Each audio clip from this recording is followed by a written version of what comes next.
Oi, pessoal, boa noite. Tudo bom? Que nós tenhamos uma noite abençoada de estudos. Vamos começar já 20 horas e 1 minuto. Vamos então convidar a todos para todos juntos fazermos uma oração, aproveitando o auxílio espiritual que está em torno de nós, o amparo divino, o amparo de toda a espiritualidade que nos ajuda, que ajuda a todos que estão ligados a nós neste momento, porque ligados a Deus, ligados a Jesus, ligados aos espíritos amigos, ligados ao bem, à paz, ao desejo de melhora. Assim estamos todos nós, Senhor Jesus, receptivos, predispostos, sedentos de informação, de alimento espiritual, de luz para as nossas almas. Pedimos o auxílio a todos os lares, a todos os irmãos e irmãs que estão conosco, principalmente aqueles que estão com mais dificuldades físicas, sofrimentos, doenças, desconfortos, aqueles que estão também com dificuldades emocionais, com dificuldades espirituais, com processos obsessivos. Que todos sejam iluminados, todos sejam amparados, protegidos e orientados, Senhor. Pedimos, sobretudo, pelos amigos espirituais, pelos irmãos que sofrem, pelos recém-desencarnados, ou mesmo por aqueles que já estão há mais tempo, mas que não conseguiram ainda o equilíbrio necessário. Que todos que estão em torno de nós neste momento sejam abençoados por este banho de luz que nos envolve a todos. Obrigado, Senhor. Que assim seja.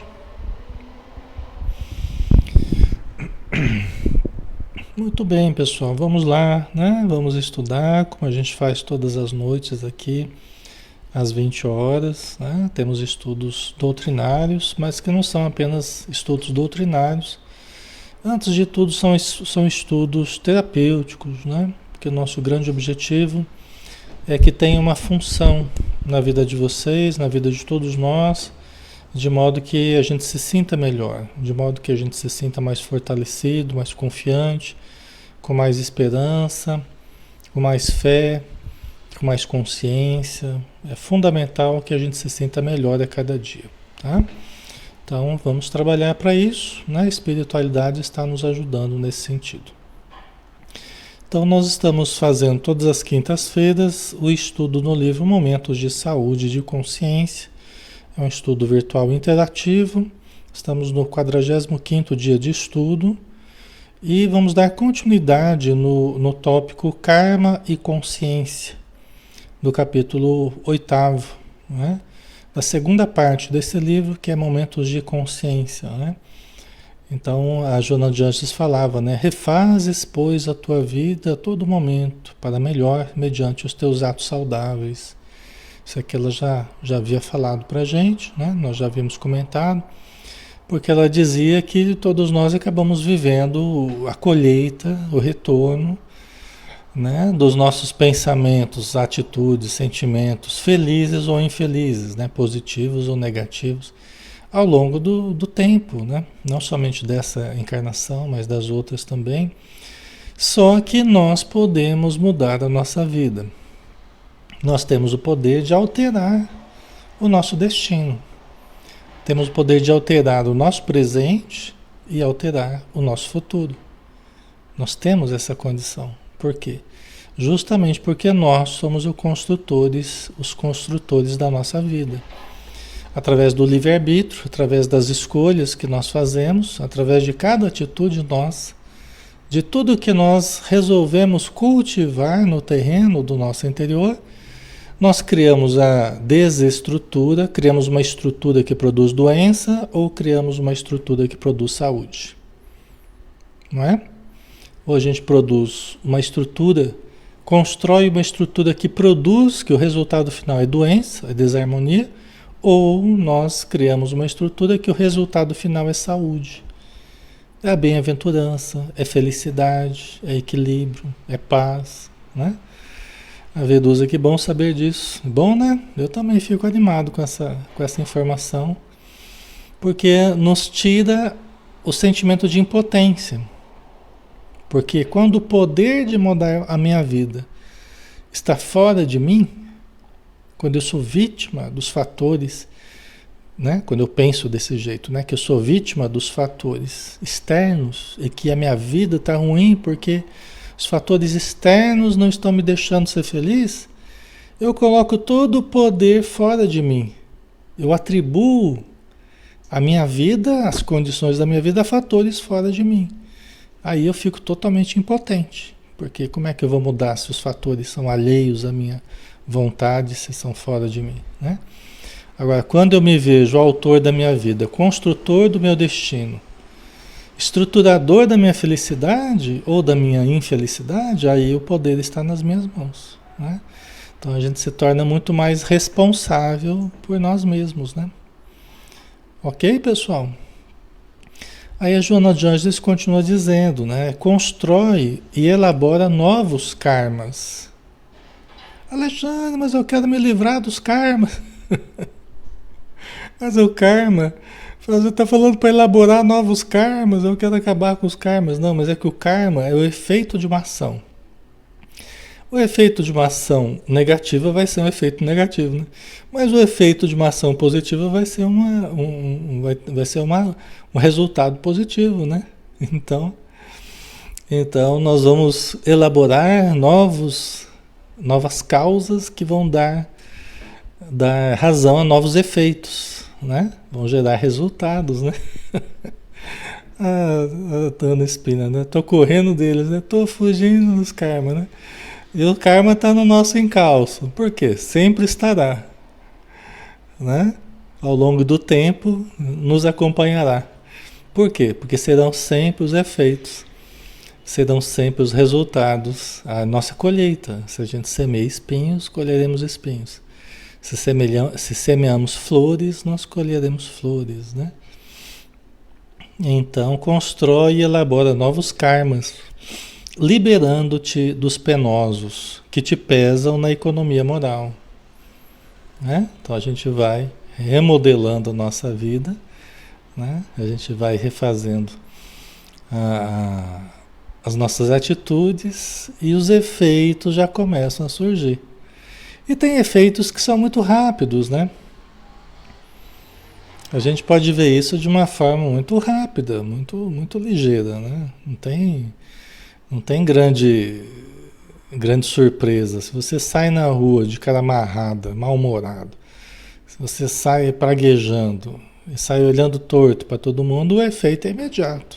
Você já começa a sentir o karma já começa a funcionar imediatamente. Porque as pessoas tendem a nos espelhar. Assim como a gente também tende a espelhar as pessoas tendem a nos espelhar, né? A nos dar o retorno dos estímulos que a gente dá, né? Então, e se a gente sai sorrindo, se a gente sai dando bom dia, né? Para tudo que a gente encontra, né? A gente sai abençoando, que nem eu falei outro dia, a gente sai abençoando a tudo e a todos, com quem a gente vai passando, cruzando, né? Então o resultado também é imediato. Você percebe, as pessoas percebem no nosso rosto, a nossa alegria, nossa boa vontade. E aí elas também já dão um retorno. Não todas, né? Porque tem pessoas que não conseguem ainda dar um retorno positivo. Mas isso não deve nos preocupar. Por quê? Porque é uma questão da pessoa, né? Não é uma questão nossa. A nossa questão é nós nos mantermos educados, nos mantermos cordiais, gentis, nos mantermos positivos, né?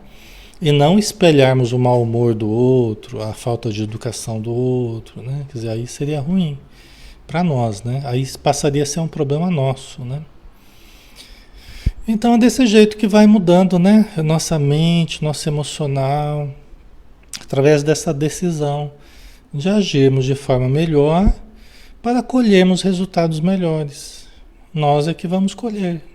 Se escolhermos os ruins, nós colheremos os ruins. Se escolhermos os bons, Aí não dá pra gente colocar a culpa em ninguém, né? Porque nós é que estamos fazendo as escolhas, né? A consciência não é inteligência no sentido mental, mas a capacidade de estabelecer parâmetros para entender o bem e o mal, optando pelo primeiro e seguindo a diretriz do equilíbrio, das possibilidades latentes, desenvolvendo os recursos atuais em favor do seu vir a ser. Os espíritos sempre falam sobre isso, né? Consciência não é exatamente apenas inteligência, né? Intelectualidade, não é exatamente isso. Como a gente já conversou em outros momentos, né? Nós podemos ter uma pessoa altamente intelectualizada, mas que não usa de uma forma boa o conhecimento que tem. Como diz Emmanuel, né? Eles sabem, mas não sabem como se deve saber. Eles sabem, mas não sabem como se deve saber. Né? Quer dizer, a pessoa sabe, mas ela não está, né? Ela não está conduzindo o que sabe como se deve saber. Né? Então, por falta de consciência. A consciência ela implica em aplicação. A gente demonstra que tem consciência quando a gente aplica o bem que nós entendemos como sendo o bem. Aí nós demonstramos consciência, de fato, né? E a capacidade de transpor para a atitude aquilo que nós estamos entendendo intelectualmente que é bom, mas é preciso a aplicação, né? A escolha do melhor, do mais saudável, né? Em detrimento daquilo que é patológico, daquilo que é negativo, né? Em favor do nosso vir a ser. O que é o nosso vir a ser? É o nosso transformarmos, né? É o vir a ser. Eu tenho sempre falado para vocês que nós sofremos porque ainda não somos quem nós deveremos ser, quem nós poderemos ser, quem nós seremos. Nós precisamos vir a ser, nós precisamos nos transformarmos na pessoa que nós podemos vir a ser. Né? Enquanto a gente fica parado, enquanto a gente fica esperando, de braço cruzado, né? Enquanto a gente fica mantendo do jeito que estamos, nós mantemos as áreas não desenvolvidas. Nós mantemos os vazios, nós mantemos as carências, mantemos os conflitos, né? O não conhecimento de algumas coisas, a não mudança de hábitos. Então a gente fica se mantendo do mesmo jeito que a gente tem estado. E isso significa manter os problemas. À medida que nós vamos nos transformando em quem a gente pode vir a ser, preenchendo os vazios, despertando mais a consciência, né? Nós vamos expandindo o amor, expandindo a luz, expandindo as virtudes, né, que nós temos potencialmente. Então vai preenchendo os espaços, entendeu? É desenvolvimento real, é melhoria real, tá? Certo? Então a isso nós chamamos de planificação, iluminação, libertação, né? Evolução, ok? Tá? Então vamos lá, né? Essas possibilidades que se encontram adormecidas são a presença de Deus em todos, aguardando o momento de desabrochar e crescer. Então, os sofrimentos que a gente vive interiormente são os espaços que ainda não cresceu a presença de Deus dentro de nós. O reino de Deus dentro de nós. O self, né? O Deus interior. É isso que eu estou falando. Então, nós podemos estar com um selfzinho. Né? Um selfzinho. Podemos ter um selfzão. Se nós olharmos mais para o self, para o espírito imortal, para o eu profundo, ao invés de olharmos apenas para o corpo, apenas para as ilusões da matéria, né? Que nos distraem muito, nos enganam, nos iludem muito, a gente começa a olhar mais para o espírito eterno, nos basearmos mais no espírito imortal, mais no eu profundo, no eu divino, no reino de Deus dentro de nós. Aí a presença de Deus cresce dentro de nós. É justamente o que a gente estava falando. É a luz crescendo, é o amor crescendo, é a consciência, né? É a libertação. Entendeu? Certo, pessoal? Faz sentido para vocês? Tá? Enquanto a gente não desenvolve, nós mantemos a insegurança, porque percebemos que nós estamos pouco desenvolvidos. Então a gente fica inseguro diante de tudo, diante de todos. Alguns numa determinada área, mais, né, numa determinada, outros mais em outras áreas. Mas todos nós acabamos ficando inseguros, né? Acabamos ficando desinstrumentalizados para lidarmos com os desafios existenciais, com as dificuldades existenciais, né? Então a gente se sente desinstrumentalizado. Aí surgem todos os defeitos que a Joana de Ângeles fala que são os filhos diletos do ego. Ou seja, são as crias do ego inchado, do ego imaturo, né? Do pouco desenvolvimento, né? Então surgem essas crias aí, os filhos diletos do ego, que são os defeitos da alma. Tá? Certo? Então a gente chega aqui à conclusão que os defeitos, eles são frutos do não desenvolvimento. Então, qual que é a saída? Nos autodesenvolver. Alexandre, brigar com os defeitos é bom? Não, não é bom. Brigar com os defeitos é dar murro no vazio, né? Brigar com os defeitos é dar murro no vazio, não é? É dar murro no vazio. Se a gente está falando que os defeitos são a expressão da falta, né? Do não desenvolvimento. Então a gente está falando que os defeitos são a expressão da falta. A gente começa a brigar com a falta, né? Qual é o resultado de brigar com a falta? É mais falta, né? Então a única coisa que desfaz a falta é o preenchimento daquilo que nos falta. Concordam? Não adianta brigar, não adianta espernear, não adianta reclamar. A única coisa que resolve o problema é preencher a falta. É desenvolver. Se não tem conhecimento, adquirir conhecimento. Se não tem amor, desenvolver o amor. Não é? Ok? É por isso que amor e conhecimento são as duas asas que nos fazem levantar voo espiritual. Certo? Tá? Então, essas possibilidades que se encontram adormecidas são a presença de Deus em todos, aguardando o momento de desabrochar e crescer. E todos temos, tá? Todos temos. A pessoa está com baixa autoestima. É porque ela não sabe que ela tem Deus dentro de si. E que não adianta ficar se amargurando, né? Pensando mal de si mesmo, achando que é inferior aos outros, né? Não apreciando os valores que ela já tem, né? É que às vezes a pessoa não se conhece, então olha para si. Por isso que é preciso exercícios de autoconhecimento, exercícios de estudo, né? Sobre o eu profundo. Tudo isso é conquista, né? Nada vai cair assim do céu, vai surgir do nada, né? Tudo será resultado de uma busca, né?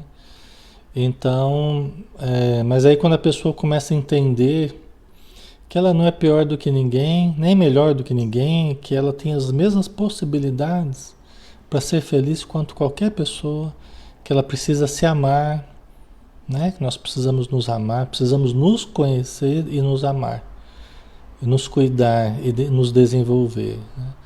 Aí tudo é possível, né? Certo? Tudo é possível àquele que crê, aquele que busca entender, né? A consciência, nos seus variados níveis, consubstancia a programação das ocorrências futuras, através das quais conquista os patamares da evolução. né? A consciência nos seus variados níveis consubstancia a programação das ocorrências futuras, né? O modo como a gente lida, a própria Joana de Anjos fala sobre isso no livro Autodescobrimento, uma busca interior, fala isso também no Triunfo Pessoal, fala isso também no Ser Consciente que a gente estudou, fala isso no Momentos de Saúde que a gente está estudando, né? Então ela fala em vários livros da importância da reprogramação, né? Da reprogramação do nosso subconsciente, né? Então ela fala que a maior parte dos infortúnios que a gente vive são produzidos por nós mesmos. Não são nem efeitos kármicos do passado, né? Questões graves do passado. Não, são programações que nós fomos colocando. Lógico que são efeitos de alguma forma do passado, porque sempre tem a ver com o passado, né? Mas são coisas que nós mesmos criamos através dessas programações, através dos conceitos equivocados, das fixações, né? Sobre o que nós somos ou o que não somos, autodepreciação, né? Então a gente fixa uma ideia negativa e aquela ideia cria vida própria dentro de nós. E começa a comandar acontecimentos e programar acontecimentos na nossa vida. É impressionante. Porque através do nosso subconsciente nós nos ligamos a tudo, né? Nós nos ligamos através dessa teia de relações energéticas, né? Inconscientes. Nós estamos ligados a tudo e a todos. Estamos mergulhados em Deus. O fluido cósmico universal nos une a todos, né?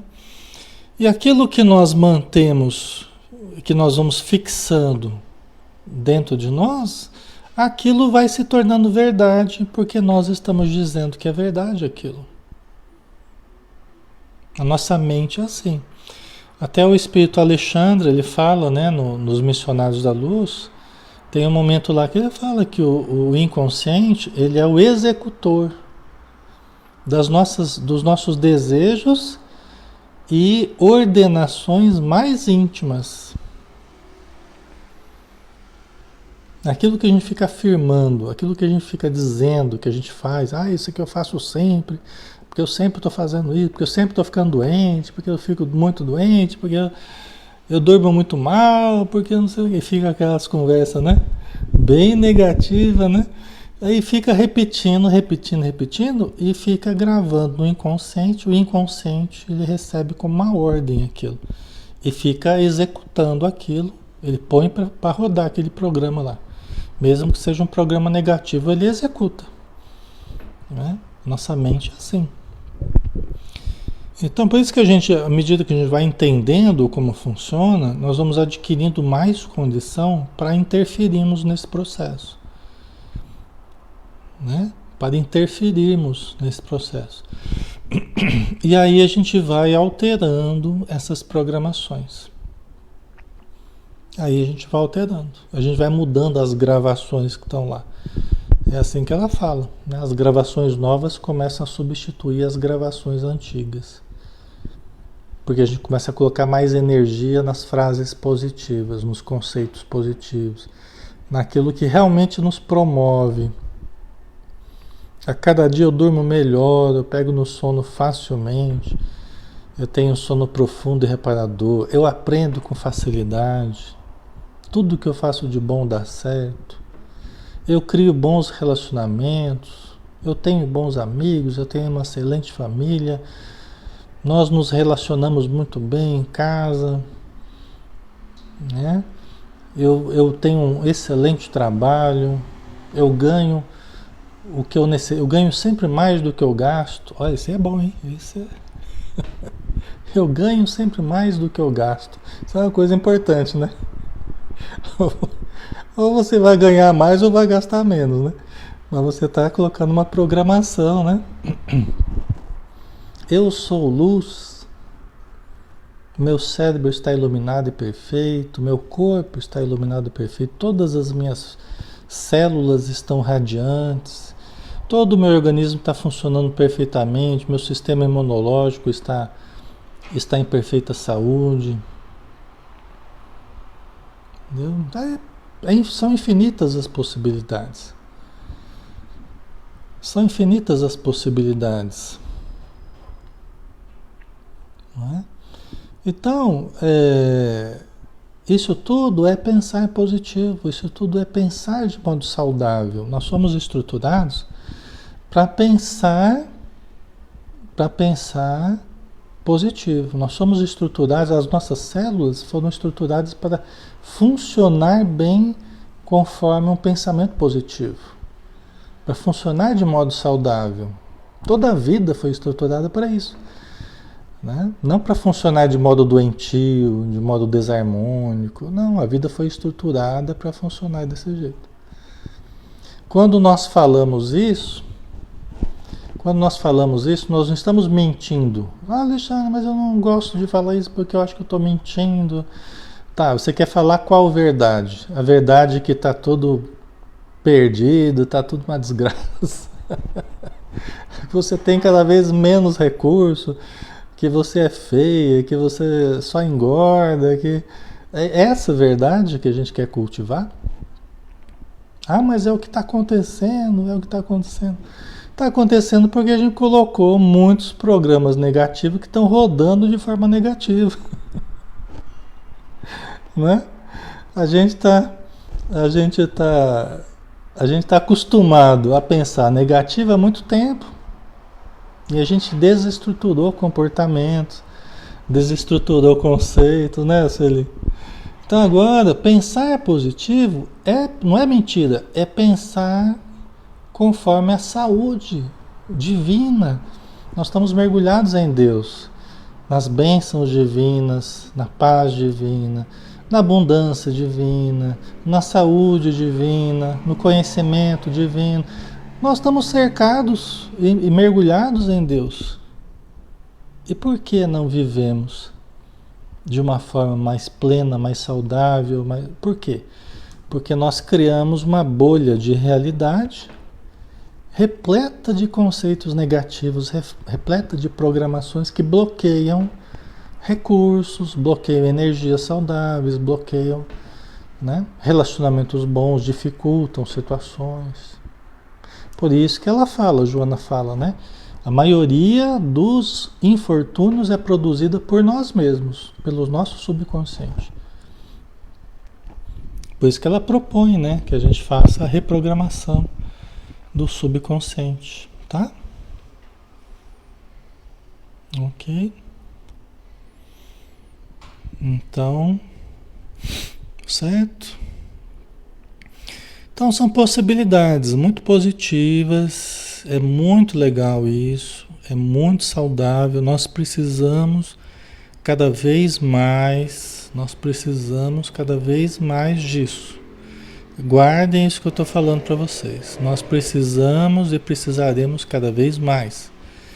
Por quê? Porque as dificuldades vão apertando, nós precisamos de alguma coisa que acenda a nossa luz, alguma coisa que nos mantenha vinculados a tudo que é positivo, tudo que é bom, tudo que é verdadeiro, né? E o bem é a verdade, entendeu? O saudável é a verdade. O equilibrado, tudo isso são esses pensamentos positivos, tá?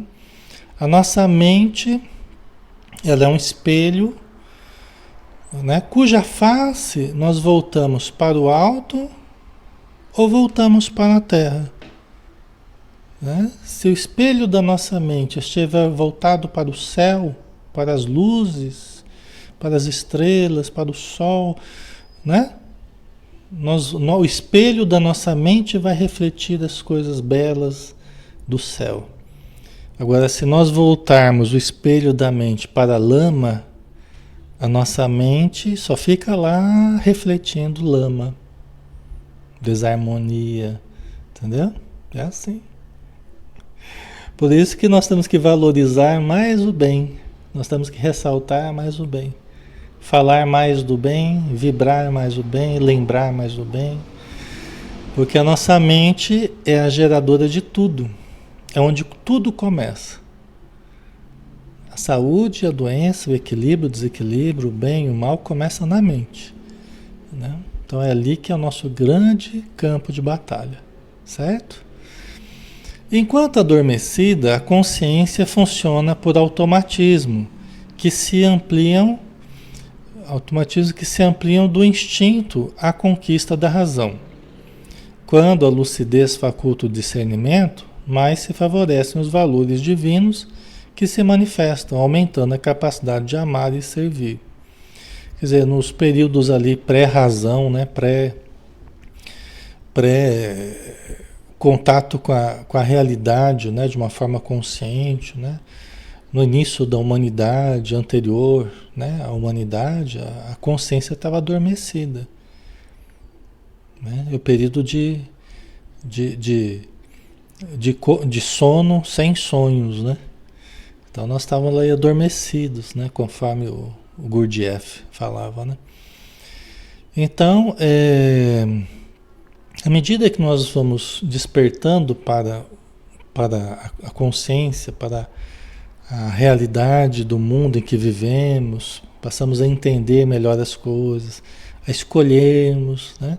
Então, a lucidez que faculta o discernimento favorece os valores divinos, porque aí entra uma coisa muito importante.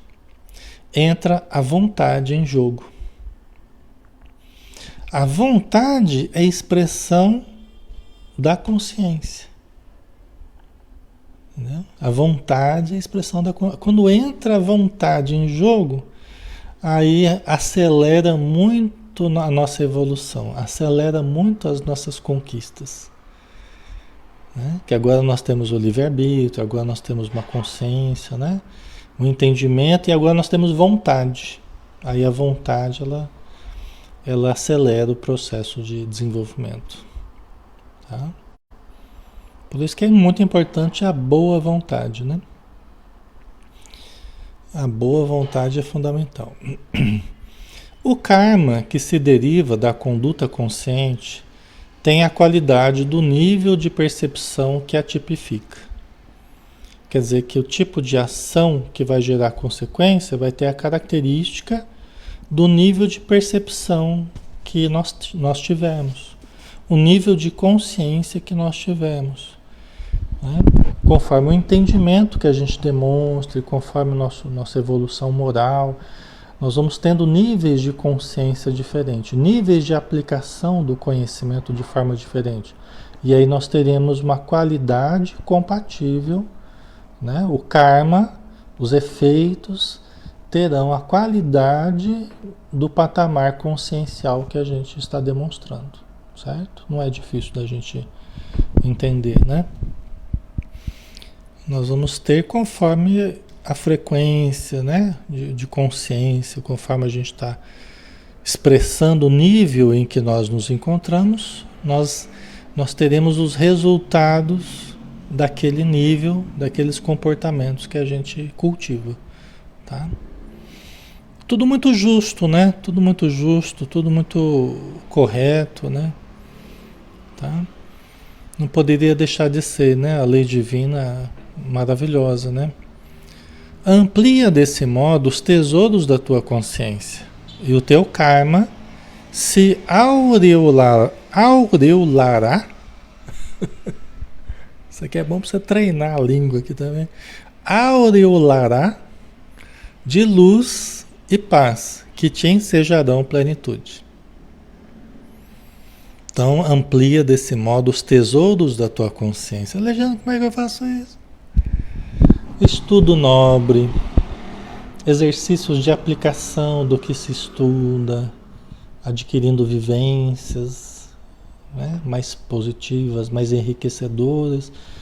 Esses exercícios, né, de estudo e de aplicação, eles vão ampliando os tesouros da nossa consciência.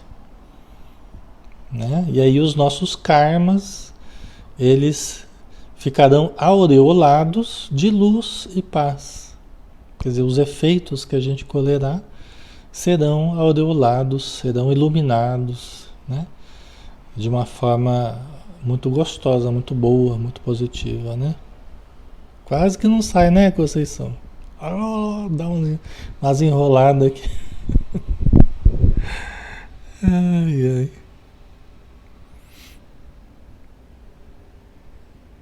certo?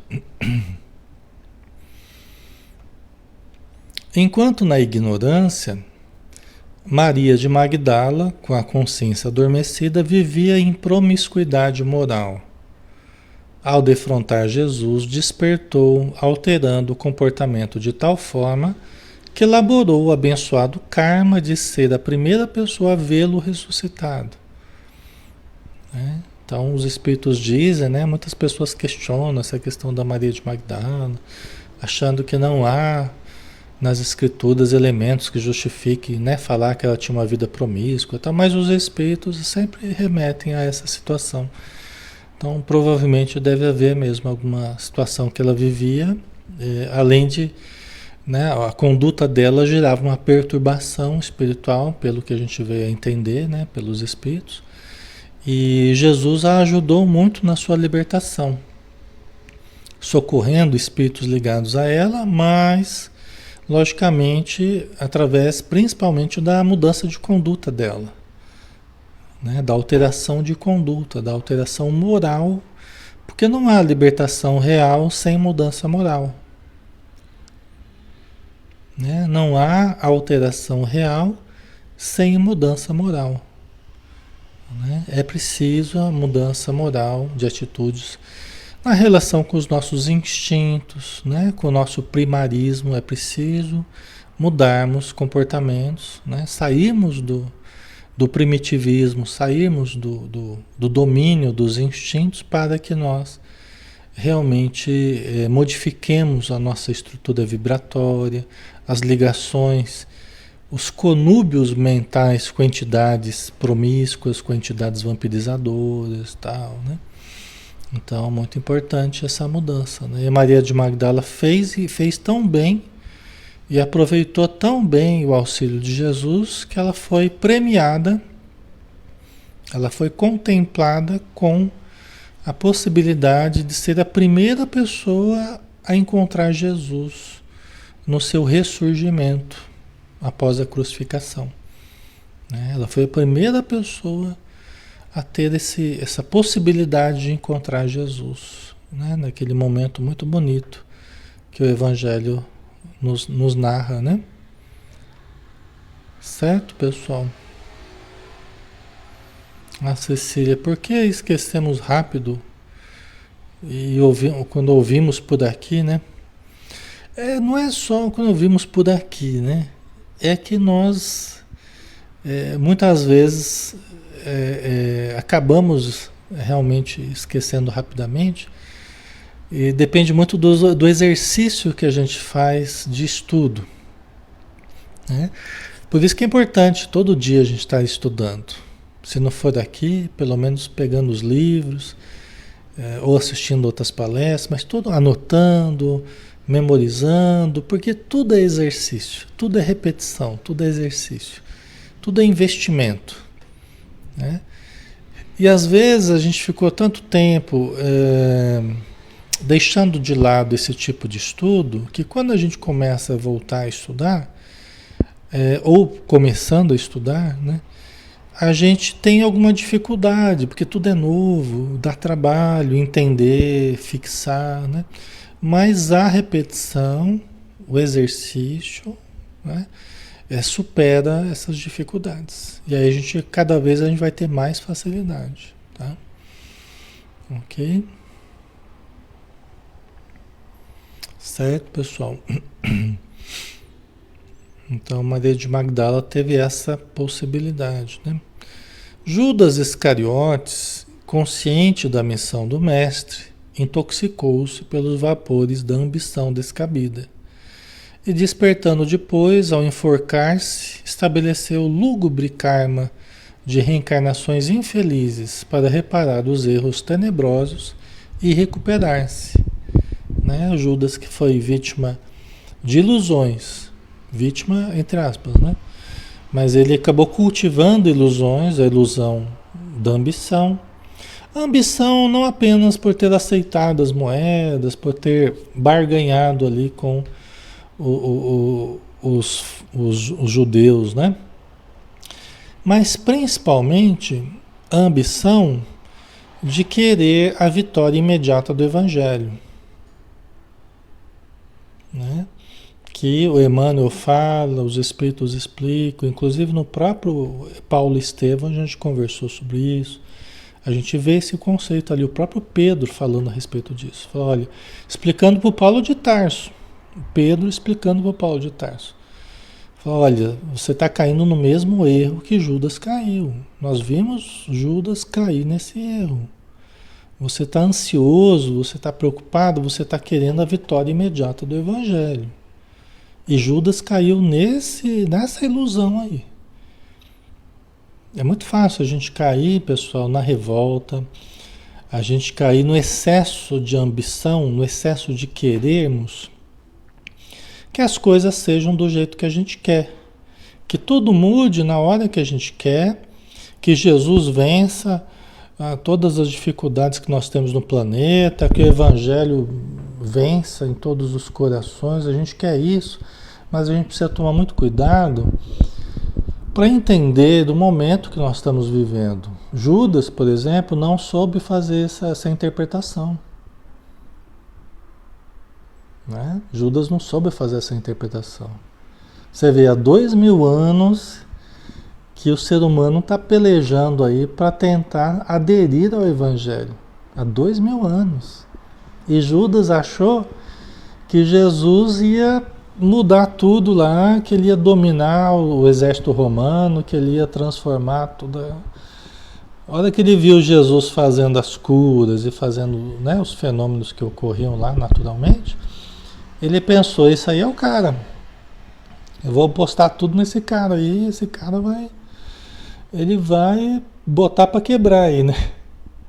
Só que Jesus sabia que não era o momento, né? Que o planeta ia ter muito ia ter que viver ainda, muito sofrimento, muitas dificuldades, para que nós amadurecêssemos e nós pudéssemos entender o Evangelho de Jesus devagar, nós fôssemos aderindo ao Evangelho, não fosse fruto de uma imposição, de uma mudança de fora para dentro, não era isso.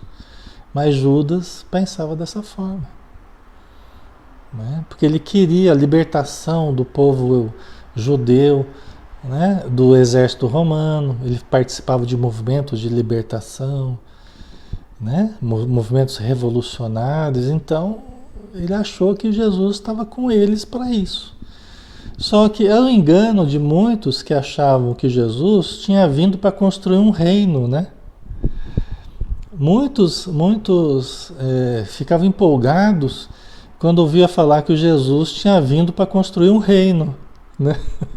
Porque a imagem de reino que eles tinham, fala, o cara vai construir lá um templo lá, vai construir um castelo, alguma coisa, uma fortaleza, vai regimentar soldados e vai combater os romanos, né? Só que o reino que Jesus veio implementar era o reino de amor, era o entendimento profundo, era o reino dos céus dentro da criatura, era a consciência tranquila pela prática do bem, era o perdão, era a caridade, era a compaixão, né? Vocês percebem a sutileza? Até hoje há muito equívoco em torno disso. Muito equívoco, né? E as pessoas, não, mas eu tenho fé que vai mudar, que vai acontecer, que vai... Mas é uma fé que ainda é muito o desejo de impor a sua vontade, não é de aceitar o tempo em que nós estamos, as dificuldades que estamos. É uma fé meio cega, que é muito acompanhada de um desejo ainda que seja do meu jeito, do jeito que eu acho que é o certo, mas que não é ainda possível, né? Porque nós precisamos ainda amadurecer em termos de planeta, de concepções, né? Certo, pessoal? Então, ainda, né, nós vamos precisar muito dessa visão ainda, tá? Eu prevejo que nós vamos precisar muito ainda. Estamos precisando, até para acalmarmos o nosso coração, né? Porque do mesmo jeito que naquela época nós podemos ainda hoje nos revoltar, Nós podemos, de várias formas, nos iludir, nos equivocar, sendo que ainda o mais importante é a aquisição de consciência, é nós agirmos de forma correta, não nos desequilibrarmos, nos mantermos o máximo possível saudáveis, ainda é o melhor.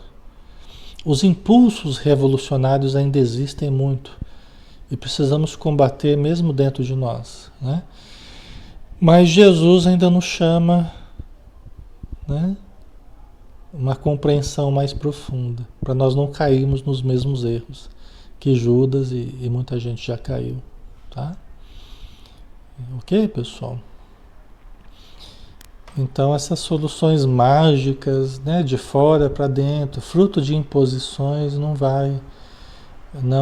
é o que nos ajuda espiritualmente, né? Tá?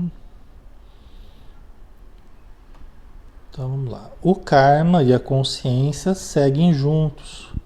O primeiro como decorrência do outro, não é? A consciência, o nível de consciência gera níveis de resultados diferentes, né? Então os resultados, os efeitos das ações serão compatíveis com o nível de consciência que nós tivermos. Aí terminando quase, né? Talvez a gente termine um pouco mais cedo, né? Allan Kardec, em O Livro dos Espíritos, na questão número 132, interrogou: qual o objetivo da encarnação dos espíritos? Qual o objetivo da encarnação dos espíritos? Allan Kardec perguntou. E os mensageiros responderam: Deus lhes impõe a encarnação com o fim de fazê-los chegar à perfeição. Para uns é expiação, para outros missão. Né? Então nós temos necessidade de reencarnar, ninguém verá o reino do céu se não nascer de novo. Só evoluiremos a partir da reencarnação, não tem outro jeito, né? Para que a gente possa evoluir, então a reencarnação, né? E por isso, para alguns, a reencarnação é expiação. É expiação porque é o pagamento, expiar, né? É o pagamento de dívidas, né? De ações que nós cometemos negativas, né? Para outros, missão, né? Não tem um cunho exatamente expiatório, mas tem um cunho de trabalho, de doação, de auxílio, né? Então, geralmente aí está com uma carga kármica melhor, né? Mas para alcançarem essa perfeição, tem que sofrer todas as vicissitudes da existência corporal. Nisso é que está a expiação, né? A gente vai passando por várias experiências, papéis, situações, dificuldades, dores, né? Nas existências corporais, para que a gente alcance essa perfeição relativa que todos podemos alcançar. Visa ainda outro fim à encarnação, o de pôr o espírito em condições de suportar a parte que lhe toca na obra da criação. Quer dizer, para efeito de promoção, nós precisamos ser testados, experimentados, fortalecidos, exercitados, para que nós tenhamos condição de fazermos a nossa parte no que toca na obra da criação. Todos nós fomos criados, não é para inutilidade, nós somos criados para utilidade. A virtude não serve para inutilidade, para exibição, para ficarmos desfilando as nossas virtudes, né? A virtude, ela serve para utilidade, né? Aí vocês lembram lá do trigo, lá. Vocês que gostam do trigo lá, vocês lembram do trigo, né? Acho que aqui acabou, tem os 3 pontinhos, mas acho que foi erro de foi o que sobrou ali, mas já acabou, tá? Aí vocês lembram do trigo lá que vocês gostam, né? Vocês gostam do pãozinho, não gostam do pãozinho? Sei que vocês gostam do pãozinho, eu também gosto, né? Só que é muito simbólico, né? O trigo o trigo acaba sendo moído, né? Moído para virar farinha, e a farinha vai virar massa e vai ser, né? Vai ser sovada. Essa parte que vocês gostam, né? Vocês adoram essa parte. Vai ser só depois de ser triturado, né? De virar farinha, aí vai virar massa, vai apanhar na massa. Aí depois da massa vai pro forno, aí altas temperaturas, né? E aí depois que estiver pronto o pãozinho, que a gente gosta, aí vai servir de alimento, né? Vai servir de alimento. Então, o resultado final é utilidade, é alimentar, né? É alimentar a vida, é alimentar aqueles que precisam do alimento, simbolicamente, né? Então, a conquista de virtudes é esse processo, é a trituração do trigo, é a massa sendo sovada, são as altas temperaturas, é o que vai criando a utilidade do pão. É o que vai preparando o pão para se tornar comestível, digerível, né? Certo, pessoal? Então, nós somos esse trigo aí que estamos sendo triturados, né? Sovados, aquecidos. E aí, quando a gente vai conquistando utilidade pelo aperfeiçoamento de nós mesmos e dos potenciais divinos, é mais trabalho, é mais doação, né? É missão, é auxílio, é socorro, tá? Não é pra gente curtir a vida. Ah, agora eu tô virtuoso, agora eu cheguei no patamar top, top de linha. Agora é só as Bahamas, Cancún. Agora que eu tô top de linha, agora eu vou desfilar tudo de bom, né? Curtir a vida agora, esperar a morte chegar, para ir para o céu, né? Então, as ilusões, né? A conquista da virtude é trabalho, a conquista da virtude é doação, é renúncia, né? A conquista da virtude, ela serve para... Né? As virtudes, elas... Quando que a gente precisa de renúncia? Quando que a gente precisa de bondade? Quando que a gente precisa de perdão? São nos momentos que mais necessita, os momentos de necessidade. Ali que surge a importância da virtude. Não são os momentos que tudo está bem, que tudo está tranquilo, né? São justamente nos momentos que há mais necessidade, né? Certo? Tem um pessoal que está crocante já, o pãozinho já está no ponto já, né, Lindava? Esse tá bom, hein? Esse tá gostoso. Tá aquela casquinha boa, né? Então vamos fazer a prece, pessoal, né? Já estamos terminando, né? Então vamos orar, né? Agradecendo a oportunidade de conversarmos sobre o Espiritismo, sobre o Evangelho de Jesus, sobre a nossa destinação gloriosa de todos nós, a felicidade, a planificação, os planos superiores, a luz divina, a realização plena e o desenvolvimento pleno das nossas faculdades, a libertação do passado primitivo, do passado de erros, para a ascensão aos cimos da vitória com o Cristo, com o amor, com a paz de consciência.